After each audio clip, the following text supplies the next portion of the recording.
The Quran says in Surah Anbiya, chapter number 21, verse number 33, Huwa allazi khalaqal layla wan nahara. It is Allah who has created the night and the day. Wa shamsa wal qamar, the sun and the moon. Kullun fi falaki yasbahun. Each one traveling in an orbit with its own motion. The Arabic word yasbahun describes the motion of a moving body. And if it's talking about a celestial body, it means that this sun and the moon, besides revolving, it's also rotating about its own axis. And today science tells us that the sun takes approximately 25 days to complete one rotation. Imagine what I read in school. I finished my school in 1982. Sun was stationary. 1400 years before the Quran says the sun rotates. And my science book said the sun was stationary. Today, it has been incorporated that the sun rotates. You ask him, that who could have mentioned this? There'll be a silent pause. Some critics will say it's nothing great that the Quran speaks about astronomy because the Arabs were advanced in the field of astronomy. I do agree, the Arabs were advanced in the field of astronomy, but I'd like to remind them that it was centuries after the Quran was revealed that the Arabs became advanced in the field of astronomy. So it is from the Quran that the Arabs learned about astronomy and not the vice versa. In the subject of hydrology, when you ask the atheist, that you ask him about the water cycle, he will tell you that the water evaporates from the ocean. It forms into clouds. The clouds move into the interior. It falls down as rain, and the water is replenished. You ask him, when did you come to know this? He will tell you it was in 1580, when Sir Bernard Palissy, he spoke about the water cycle for the first time. 1580. So you tell him, what you came to know in 1580, just hardly a couple of hundred years before. The Quran mentions 1400 years ago. The Quran says, the water evaporates from the ocean, formed into the clouds. The clouds move and join. They move into the interior, and they fall down as rain, and the water is replenished. The water cycle is spoken in the Quran in great detail in several places. It's mentioned in Surah Zumur, chapter 39, verse number 21. In Surah Rum, chapter number 30, verse number 24. In Surah Hijr, chapter number 15, verse number 22. In Surah Mu'minun, chapter number 23, verse number 18. In Surah Rum, chapter number 30, verse number 48. In Surah Nur, chapter number 24, verse number 43. It's mentioned in Surah Naba, chapter number 78, verse number 12 to 14. It's mentioned in Surah Araf, chapter number 7, verse 57. In Surah Ra, chapter number 13, verse number 17. It's mentioned in Surah Furqan, chapter number 25, verse number 40 and 49. It's mentioned in Surah Yasin, chapter number 36, verse number 34. It's mentioned in Surah Fatir, chapter number 35, verse number 9. It's mentioned in Surah Jasha, chapter number 45, verse number 5. In Surah Qaf, chapter number 50, verse number 9 and 10.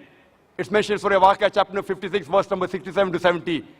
It's mentioned in Surah Tariq, chapter number 86, verse number 11. I can go on and go on and go on, quoting only the verses in the Quran which speak about the water cycle only. The Quran speaks about the water cycle in great detail. Who could have mentioned this in the Quran 14 years ago?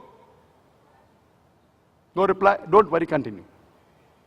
The Quran speaks about geology. The geologists say that the radius of the earth is 3,750 miles. The deeper layers are hot and fluid. The upper layer is a thin crust, hardly 1 to 20 miles in thickness. And there are high possibilities it will shake. It is due to the folding phenomena which gives rise to mountain ranges which prevents the earth from shaking. Allah mentioned this in the Quran. It's mentioned in the Quran. In Surah Naba, chapter number 78, verse number 7 as well as 8, Allah says, Wal Jibal Autada. We have made the earth as an expanse and the mountains as pegs, which science has agreed today. A similar message is mentioned in Surah Anbiya, chapter 21, verse number 31, that we have placed on the earth mountains standing firm, lest it would shake with you. In the field of oceanology, previously we knew that there was two types of water, salt and sweet, but the Quran says in Surah Furqan, chapter 25, verse number 53, that it is He who has let free two bodies of flowing water, one sweet and palatable, the other salty and bitter. Though they meet, they do not mix. There is a barrier which is forbidden to be trespassed. We knew that there were two types of water, but what does the Quran mean there is a barrier which is forbidden to be trespassed?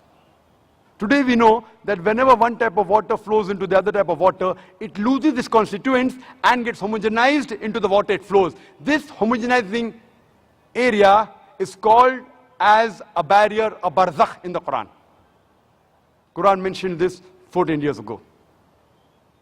Quran mentioned about biology. It's mentioned in Surah Anbiya, chapter number 21, verse number 30. وَجَعَلْنَا مِنَ الْمَاءِ كُلَّ شَيْءٍ أَفَلَا يُؤْمِنُونَ. We have created every living thing from water. Will you not then believe? Who could have believed in the deserts of Arabia that everything is made from water? Today science tells us that every living thing is made from water. There is a theory known as theory of probability. That if you make a wild guess, the chances you'll be right is depending upon what are the options. For example, if I toss a coin, head or tails, whatever reply you give, the chances you'll be right is 1 upon 2, 50%. Two options, chances you'll be right is 1 upon 2, 50%. If I toss a coin twice, the chances I'll be right both the times is 1 upon 2 into 1 upon 2, it is 1 upon 4, it is 25%. If I toss a coin thrice, the chances I'll be right all 3 times is 1 upon 2 into 1 upon 2 into 1 upon 2, it is 1 upon 8, 12.5%. If I throw a dice, the dice has got 6 sides. The chances if I make a wild guess it will be right is 1 upon 6. Now if you apply this theory of probability, that someone made a wild guess, for example, what is the shape of the earth? You can think of 10 things.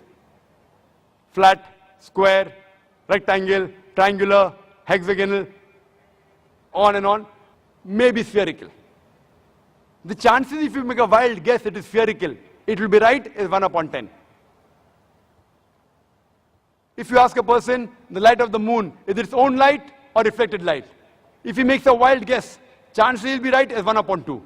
The chances that both are right, the shape of the earth and the light of the moon is not its own light, is 1 upon 10 into 1 upon 2 is 1 upon 20. That is 5%. All living creatures, made of what? You can think of 1,000 things. Sand, iron, tin, wood, on and on, maybe even water. Chances you make a wild guess and one is right is 1 upon 1,000. Chances all 3 are correct. Shape of the earth is spherical. Light of the moon is reflected. Everything made from water is 1 upon 10 into 1 upon 2 into 1 upon 1,000. Is 1 upon 20,000. Is 0.005%. Only in 3 scientific facts, it's 0.005%. I've already mentioned several. And if you read my book, there are hundreds. There are many things. Quran speaks about botany. In Surah Ra'd, chapter number 13, verse number 3, that all the fruits are created in pairs, in sexes male and female. Quran says in Surah Taha, chapter number 20, verse 53, that the plants are made in sexes male and female, which you came to know recently.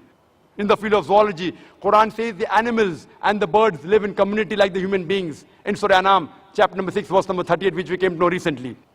Quran speaks about the bee, that it can find its path, which we came to know recently. In Surah Nahl, chapter number 16, verse number 60 and 69.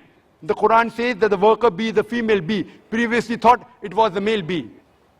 Quran says in Surah Nahl, chapter number 16, verse number 69, that the worker bee is the female bee. Quran speaks about the lifestyle of the spider in Surah Ankabut, chapter 29, verse number 41. The Quran speaks about the lifestyle of the ant in Surah Namal, chapter number 27, verse number 17 and 18, which we have come to know recently. Quran speaks about genetics, that it is the male fluid, it is the sperm which is responsible for the sex of the child. In Surah Najm, chapter number 53, verse number 45 and 46, as well as chapter number 75, verse number 37 to 39, which we came to know recently. Quran speaks about embryology, that all the human beings are made from alaqah, a leech-like substance, something which clings. In Surah Alaq, Surah Iqra, chapter 96, verse number 2, which we came to know recently. Quran speaks about the various embryological stages, alaqah, mudga, izama, lahem.